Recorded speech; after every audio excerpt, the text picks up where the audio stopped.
As peak camping season comes to a close, it's time to start thinking about winterizing your RV. RVT is here to help with several DIY tips to guide you through the process.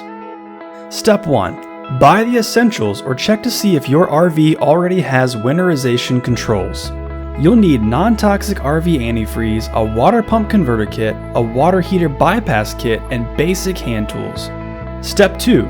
Drain and flush your RV's black and gray water tanks at a dump station or campground sewer hookup. This is a crucial step as the water in these tanks is a breeding ground for bacteria. Sitting water also has the potential to freeze over, which can damage your RV. Step 3. Drain and flush out your water heater. First, turn off the water heater to let the water cool down. Next, remove the drain plug and open the pressure relief valve to drain. Once drained, hook up city water to your RV and flush out the residual sediment in the water heater. Step 4. Apply antifreeze to your RV water system.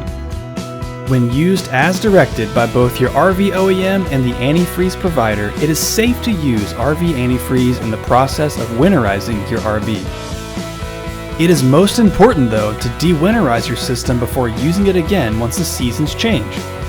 First, you'll need to have a water heater bypass kit installed if not already present.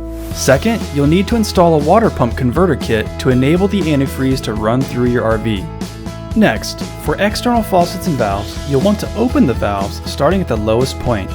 Drain the water until antifreeze appears and then close the valves.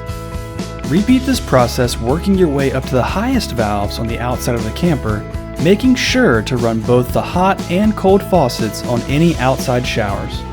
You'll need to follow the same process for all internal faucets, showers, and toilets as well. Then, pour antifreeze down the drains of all sinks, showers, and toilets to ensure the antifreeze makes its way through the pipes. And there you have it, a few simple steps to help winterize your camper or RV this season.